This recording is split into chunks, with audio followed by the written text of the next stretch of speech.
Hello, everybody. Welcome to the Championship Check-In podcast. The morning after another significant win at the top of the table for Leeds United, Sam. It feels a little bit like rinse repeat from last week, but Leeds have had an amazing week, haven't they? They beat Sunderland late.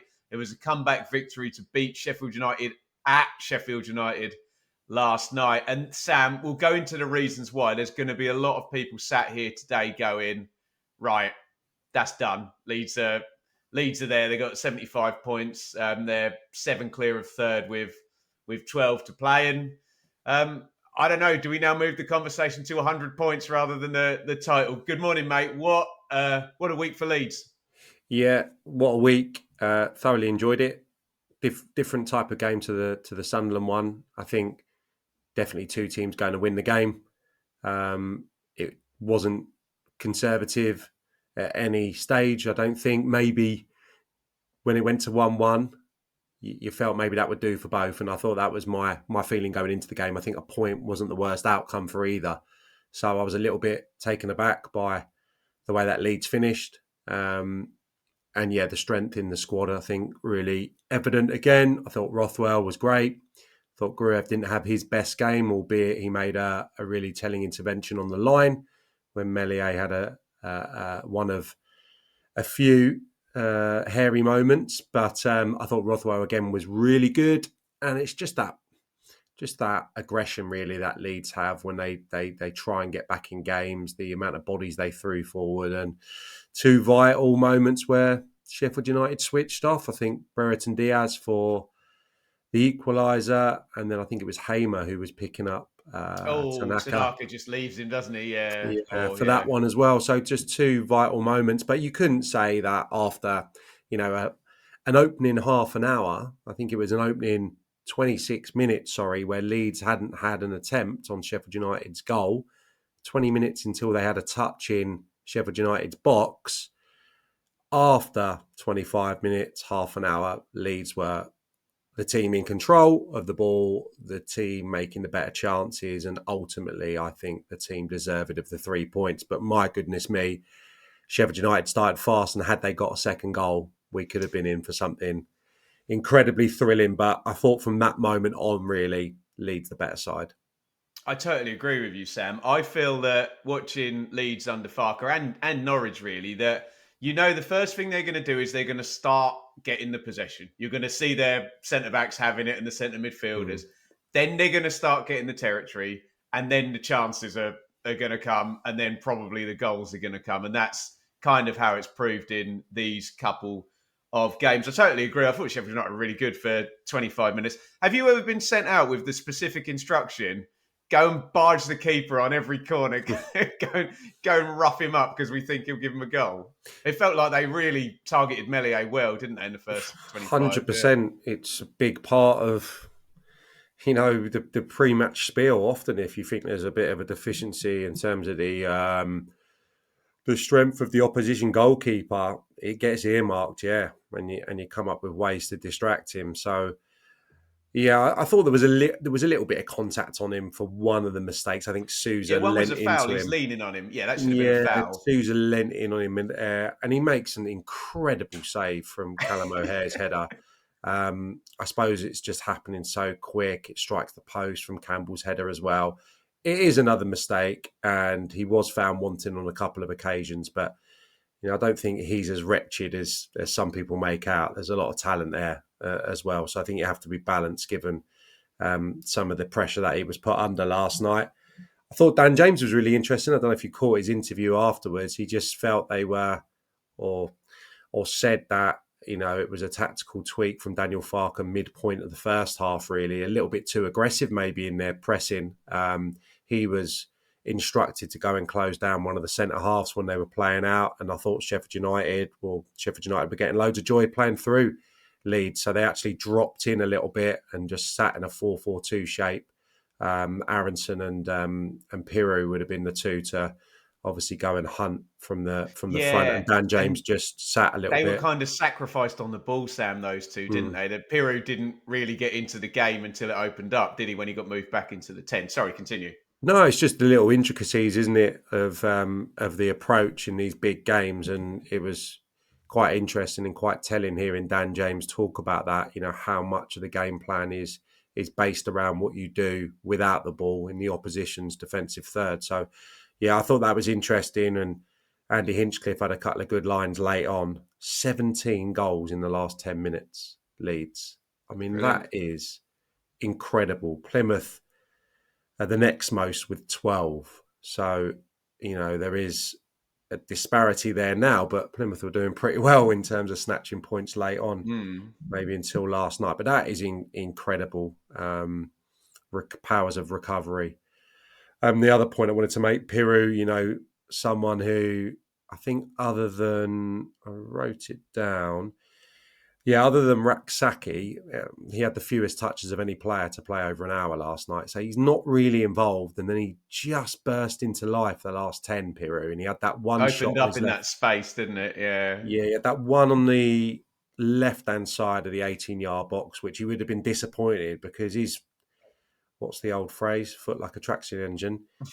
That one, he just didn't quite catch perfectly and didn't get it towards either corner. But then the goal, you knew he was going to get the power on it. It was just whether he could find the direction. It was one of the, I think, best goals of the championship season in terms of the timing, in terms of the elation from the away support. It had all the ingredients for me. The time of the game, I thought it was a beautiful goal. Um, and yeah, deserved winners. Maybe did flatter them a little bit. Maybe just winning by the goal margin would have been the right outcome. But Peru putting the icing on the cake. So let's talk big picture then, Sam, because I mean, it really. I know we always get the people that trot out the kind of fairly try. Oh, there's a long way to go. Anything could happen. Yeah, fine, whatever. You can say that at any point. But if you're just even remotely looking for statistics, everything is pointing at Leeds now being the best team in the league by distance. The table maybe now is catching up, and we must acknowledge the 2 point deduction. So 5 points would be 3 points based on form. And Sheffield United have done a fantastic job. They're still over the 2 points per game. But Sam, you look at all the possession stuff, the touches in the box, like you've mentioned across the season. Leeds are like number one on absolutely all of them. So let's have a look at this group of four, Sam, as we've done all well the last kind of 3-4 months, haven't we, since Sunderland went off like a train. Sunderland have had a really bad week and Leeds have had a really good week, which has stretched it out where we now have a 13-point gap between Leeds and Sunderland. So I think the conversation on Saturday was, oh, that's probably Sunderland out of the title picture, and they're now 8 off second position. You've got Burnley on the massive undefeated streak and clean sheet streak, but they're still 2 points behind Sheffield United. I know Sheffield United, Sam, the staff will say, right, you're still chasing Leeds, you're not looking over your shoulder. But it really, really feels right now, and it could change, I get it, that Leeds are going to win the title. And it's now between Sheffield United and Burnley for second, and they play each other in round 44. Are you there right now? I don't think I'm ever as confident as you. I like to play it a little safer. I had a lot of caveats, Sam. Yeah, I suppose, Ampadu's injury, maybe. How long's he out for?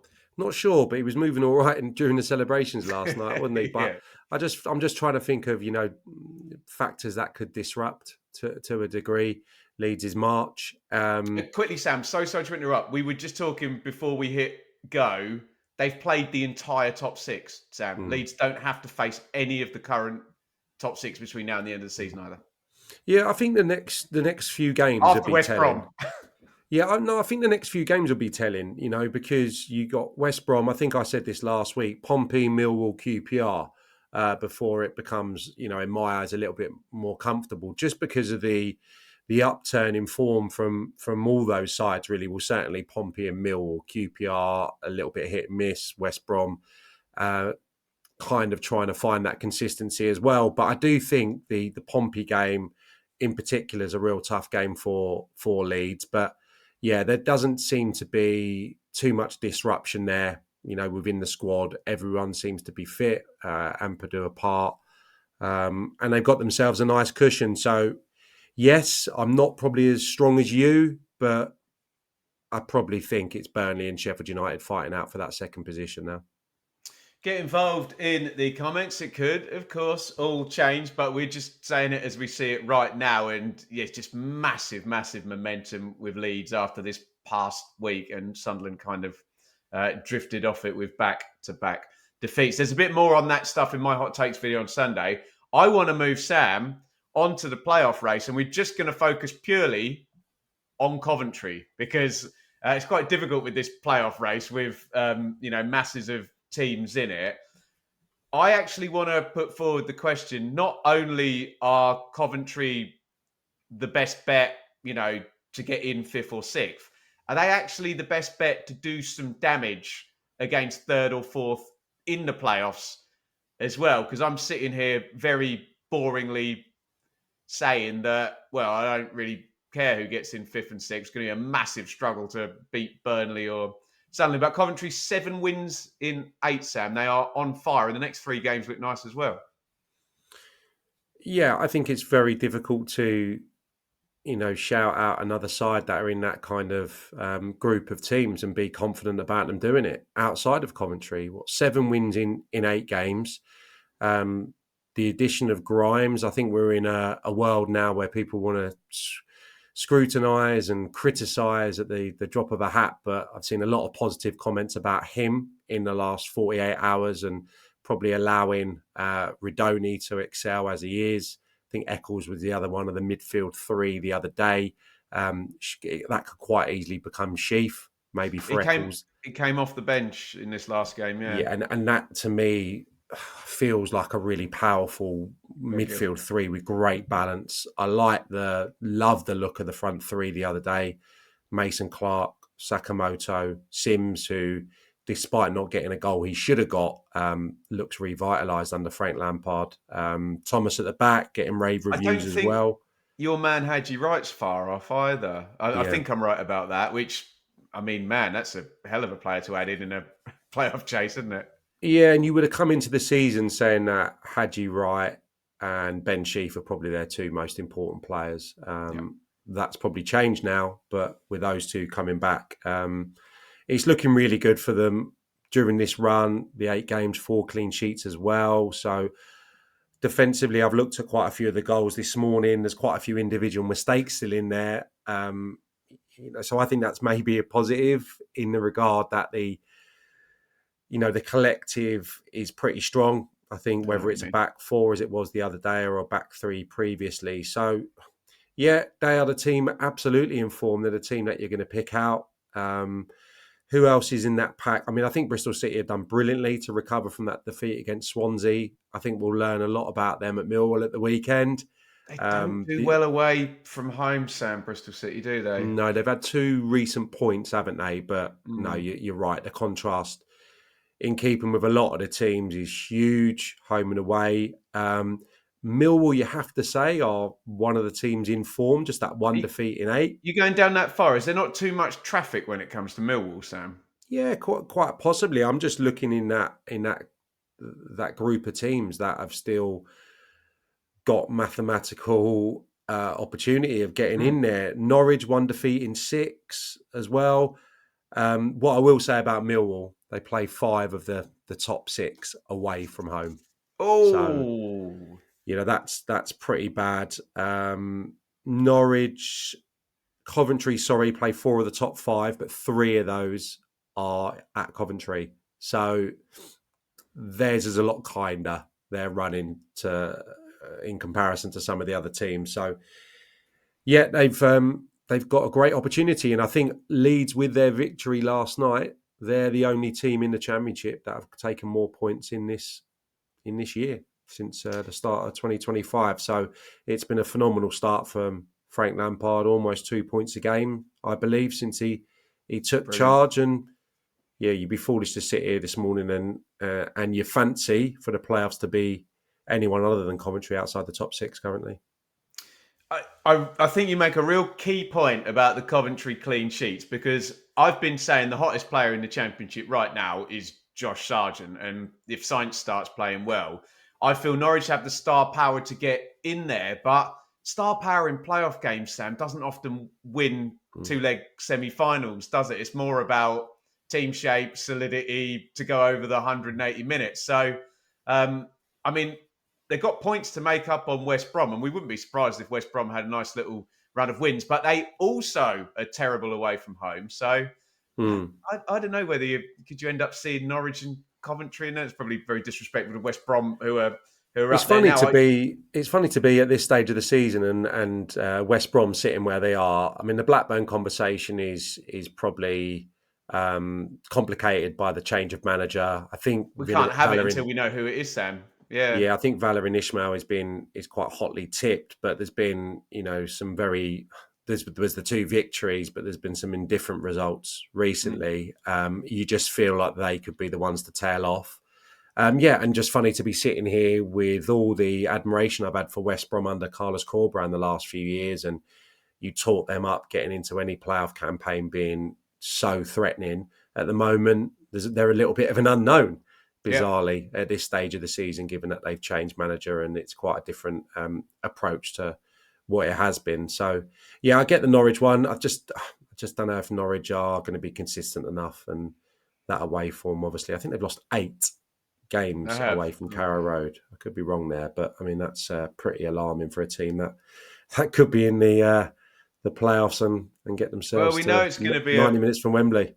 a low number though, don't we, Sam? So it could be. So yeah, I'm very much saying I could see Norwich getting in there, but Mm. I think the Norwich fans will be saying exactly what they said last year. We just need a season off it to transition to the new team. And we actually ended up getting in there again last year. Mm. Let's look further down, Sam. There's two things I want to pick out because there was, I mean, on the surface of it, an unhelpful draw between Plymouth and Cardiff down the bottom there. I want to talk about Portsmouth because I think this is absolutely brilliant from John Mousinho when you consider the journey they've been on. When we were having discussions in August, Sam, done enough in the transfer window? Could they have got a few more in to Mm. help him out? Horrible fixtures to start, terrible results to start, and then since then to pick up the way they have, I think they've won something stupid. I'm sure I wrote it down. Let me give you the right number. 8 wins in 10 at Fratton Park. That's like Mm. automatic promotion form, isn't it? It's an incredible run. For them to be sitting there on 39 points with 12 to go, Sam, where you're saying, okay, 3 wins in 12 and you're at 48. Mm. You are safe. What brilliant job by John Mousinho. How's he done it? Yeah, and just on what you said there, they play Plymouth, Derby, and Hull at Fratton Still. Park. Yeah, Oh, at Fratton Park. So I don't think it will come down to that. I think a no. couple of those fixtures are in the last knockings of the campaign. I don't think it will come down to that now. The only thing that is going to be a challenge is the injuries. If you're thinking about Callum Lang, Shaughnessy, and Rob Atkinson, who they've signed relatively recently, obviously on loan from Bristol City, I think those 3 are starters, definite starters. They're probably, if everyone's fit, their 2 best centre halves, and Callum Lang has been a real bright shining light for them this season. So that is problematic, but they brushed it off against QPR the other day. You can see the manner of the goals, the intensity that they still try and play with in the front positions at home, ball turning over. Invariably, it's ending in chances on the opposition's goal. And Josh Murphy, he's up there right now as the best players in the division. And we've said that before in League One last year when he was at Oxford. At this stage of the season, it's up to 15 goal involvements now. That was his first goal, I think, for a while, but he's got 4 assists in his last 4 games. Brilliant. He's absolutely flying. I don't know if you've seen much of Matthews, the Australian centre half they brought in during the windows. I mean, he left actually the game the other day, I think, in a protective boot. So there's another worry about him in terms of an injury, but he stepped in and looked like an excellent prospect. So some good business. I know they're really excited about Oshish as well, who started as a number 10 against QPR, the Sunderland loanee. So, yeah, despite losing a few, the squad did get the additions that it needed during the window. But defensively, going to Luton at the weekend, they're going to be a little bit patched up. But yeah, if you look at all the teams around them at the moment, who can you say is capable of doing anywhere near what Portsmouth have done across the last 3 games? I can't tell you. You fancy Argyle maybe with the additions to continue what they're doing at home? Can they arrest their form away? Can they start getting victories away? Not so sure they can. Hull, sporadic little performances here and there. And, above the relegation zone, there's teams in trouble, isn't there? There's teams like Cardiff, for one, that are going to be really nervous about the outcome of the next few games and the next few weeks. Luton, obviously, the team I haven't mentioned, who come up against Portsmouth next. There's no signs of recovery there whatsoever. No. So ask me again in a month's time. But at the moment, yeah, Pompey, for the sake of today's podcast, they're almost there. Yeah, I'm just looking at that bottom 3, and you got that little gap. All the bottom 3. By the way, there are games tonight involving Yeah, 2 relegation. games tonight, yeah. Cardiff v Hull. Woof. There you go. That's 20th versus 21st. So the bottom 3 are going to be hoping for a draw in that one for sure, aren't they? And someone could really push themselves up. But then again, one of those teams could go to 36 points tonight that's not in the relegation zone. You kind of look at that bottom 3, Sam, and if it is 45, any of them 3 going to get 15 points, 16? Well, Luton would need 17 points in the last 12 to get to 45. And you think it might even be higher than that. There might be some kind of gap between 22nd and 21st. Yeah. So. Obviously, I've been in this position at Luton. I don't love talking about it, and I'm sure the supporters won't enjoy me regaling tales of misery from that period. But it just feels like, I don't know if there's an acceptance from anyone, that supports the club, or I think there's the reality has struck in the last few days and weeks that this could end up very likely in a second successive relegation. I just think the players look so flat at the moment. And, this stage of the season, you need every ounce of energy to get you out of these positions. And, my Luton team couldn't do it a seasons ago, a decade or so ago now, longer. But, 5 points, it's not insurmountable, is it? But it's just the performance level in that derby the other day, which really worries you. And so many times going into games at Kenilworth Road, I've backed them this season to get a little bit of rhythm. And I think the most recent victory was Derby County, and I was there. That might be the last time I was at Kenilworth Road. And no way in a million years did they deserve to win that game. So that shows you, they are desperately searching. And at the moment, you would box Derby in with them under a new manager who has inherited a squad who don't know how to score goals, and watching the extended highlights, not really creating anything of note the other day. So you're a better man than me if you can sit here this morning and make a real case for Luton and Derby staying in the division.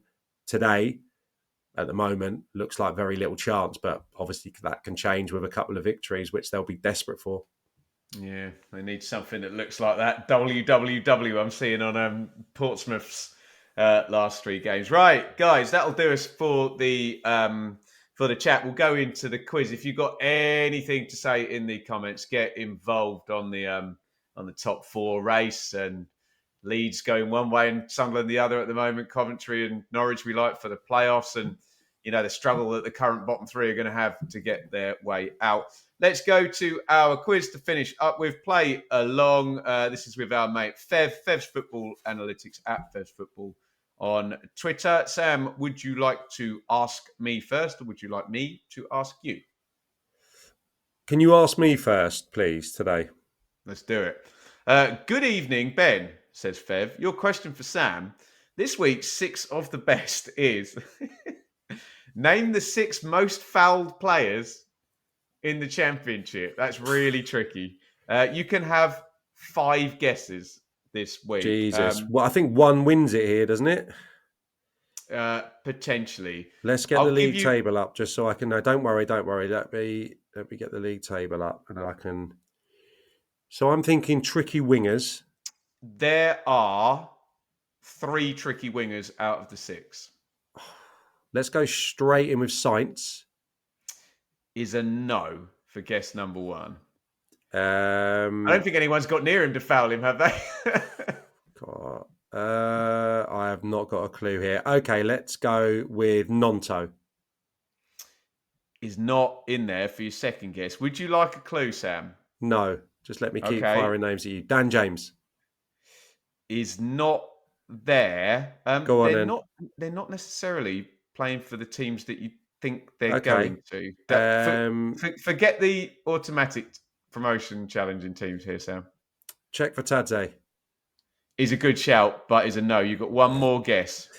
Um, Please get one, Sam. it's very, It's very very hard. hard. Ben Doak. No. Are you Go ready? Are on. you ready to hear them? Yeah. In sixth, Darnell Furlong, the West Brom Right. fullback. Yeah. Give you the money myself. Romain Esse, who's now at Palace. I did just think of the Millwall wingers Yeah. there, but I A couldn't couple of pluck his central name. midfielders here, Go Ibu on. Adams and Jason Knight, who you'd never have got in a million years, would you? No, I wouldn't. And we're going to two wingers, Gassama of Sheffield Wednesday and Ronald of Swansea City. That was hard. I mean, I think Gassama and Eze are the two that I would have maybe had a punt if I'd have had a bit more time. I bet it's in proportion with who takes the most dribbles, isn't it? Surely. Yeah, and I think Gassama's top in some of the statistical metrics. I think it was maybe recoveries in the final third or something, early part of the season. I remember doing a game and he was like standing out in the stat pack. Right. I think you know what you're going to get here, mate. Here. So you've got this week, 6 of the best. Can you name the 6 players who've made the most fouls in the Championship? Oh, God. And I'll give you one clue. No, I won't actually, not at this stage. Carlton Morris. He's not there. He always gets whistled every time he blooming jumps, doesn't he? He's a decent chain of thought, though. What with strikers? Big, lumping, hulking, big, huge strikers. There's 2 there. Colby Bishop. No, not there. 0 from 2. Staying with the strikers. Fry for QPR. Not there. Oh, for God's sake, Sam, I was going to swear then. When I'm looking at them here in print in front of me, it feels like you should get a couple of these, but I'm sure you were thinking the same when you were looking at my answers. I need to go back to central midfielders now, don't I? Do I? Or centre-backs, maybe? You've got 1, 2, 3, 4 central midfielders and 2 strikers. Surely someone's got double 10 bookings now. I don't have a clue who that would be, and I'm not going to cheat and check. Jake Cooper. Not there. No centre-halves there. Guess? No centre-halves there. Midfielders and strikers. I should listen, shouldn't I? What about Cardiff? Oh, God, what's his name? Player who's been there for years, not Volks. Rules. What's the bloody Cardiff midfielder called? Joe Rules? Joe Rolls, yeah. He's not there. Right, put me out of my misery, Sam. Okay, mate. Well, I'll give you... I think you've only had 5 guesses, haven't you? You can have another one for good measure. Yeah, you only have 5. Okay. Oh, right, sorry. Okay, yeah. Well, I was going to give you the clue that one of the answers was in mine, and he is, in fact, the player that's made the most fouls. Ebu Adams. Wow, okay. Second, Berger, Stoke. Okay. Third, Adebayo, Luton. You were there. Oh, for God's sake, Sam. Fourth, Hamer, Sheffield United. He should have had a red card last night, shouldn't he? Fifth, Gay, Blackburn. Oh, that was the big striker. And 6, bit of a surprise one, because I think of him as more of a ball player, but Hayden Hackney's in there in 6th.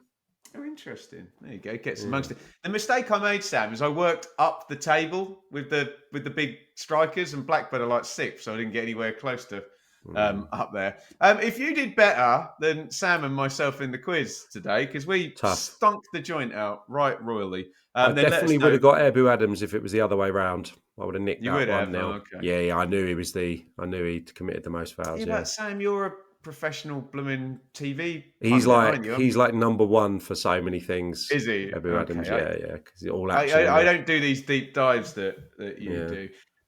There we go. If you want to take a deep dive into the Championship, then check out the comments and get talking down there. Now, it's a bit of a weird weekend with the FA Cup. So you're probably not going to see Sam until at least Wednesday next week, because I think there's like 7 games on Saturday, Sam, and then 4 on Tuesday. So we're going to have Okay. to delay recording and predictions and whatnot. That'll be for the Championship Checking podcast. We are right now, though, about to record the predictions for round 35, which are going to come out tomorrow, this Wednesday. So we'll see you for then. We'll probably see you in the middle of next week for the next edition of the Check-In.